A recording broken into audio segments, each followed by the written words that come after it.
और हमारा सबसे एक यही निवेदन है कि आप हर शुक्रवार को 4 बजे ठीक आइए और ज्ञान लीजिए सिविल की। आज सिविल के बारे में सिर्फ इतना बताएंगे, अधिकतर मुकदमे स्टे के ज़्यादा आते हैं। अधिकतर स्टे कैसे लिखा जाएगा और किस सेक्शन में जाएगा, कैसे होगा, ये ड्राफ्टिंग भी बताएंगे, सब बताएंगे। लेकिन अभी आज चूँकि आज ब्लैक बोर्ड नहीं है, इसलिए इसको लिख करके तो भी नहीं बता सकते हैं, लेकिन आप अपने कॉपी में नोट करते रहिए कैसे। देखिए, स्टे का तो ये होता है कि जब कोई व्यक्ति आपकी संपत्ति पर या किसी की संपत्ति पर कोई हस्तक्षेप करता है तभी स्टे लाया जाता है, और उसी व्यक्ति के खिलाफ लाया जाता है जो हस्तक्षेप करता है। ठीक है, किसी अन्य के व्यक्ति की नहीं लाएंगे, जो हस्तक्षेप करेगा उसी की।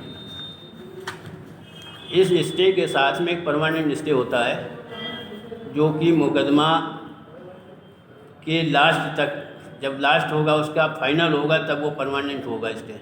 उसके साथ एक 39(1)(2) की एप्लीकेशन आती है जो टेम्परेरी होता है। इसे यूँ समझ लीजिए कि जैसे कभी किसी की चोट लग जाती है तो उनको फर्स्ट एड चाहिए था, इसी प्रकार से इस स्टे में भी तुरंत यदि रिलीफ चाहिए तो आदेश 39 नियम 1 व 2 और उसके साथ सापठित धारा 151 CPC का प्रार्थना पत्र देना पड़ता है कि हमको तुरंत रिलीफ चाहिए। सर, आदेश 39 नियम 1 व 2 सापठित धारा 151 CPC।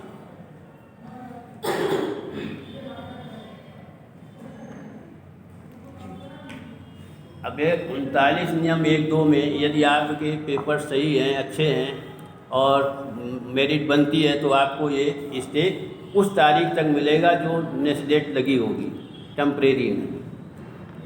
फिर हर तारीख पेशी में आपको इस स्टे को बढ़ाने के लिए एप्लीकेशन देना होता है, TI बढ़ाने, जिसे TI कहते हैं, ठीक, उसको बढ़ाने के हर पेशी में देना होता है।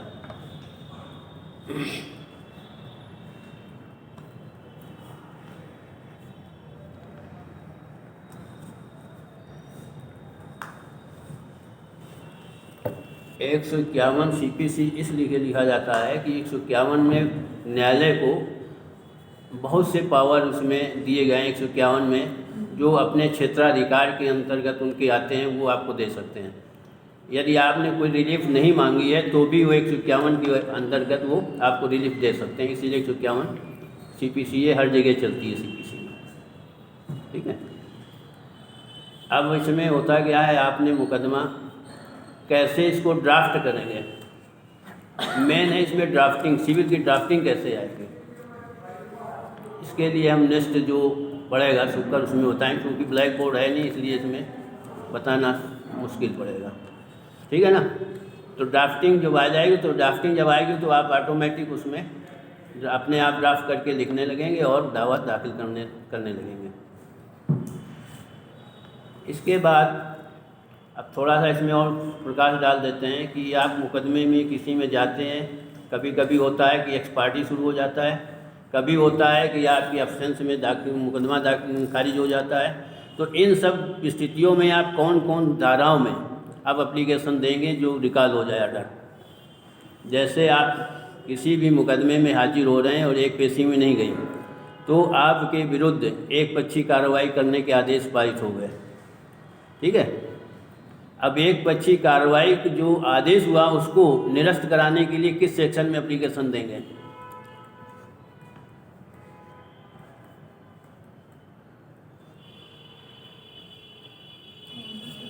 देखिए, इसमें मुकदमा चलता होता है, उसी में हम बता रहे हैं चल रहा है मुकदमा, आपके खिलाफ एक्स पार्टी कार्रवाई शुरू हो गई, उस सेक्शन में आदेश 9 नियम 7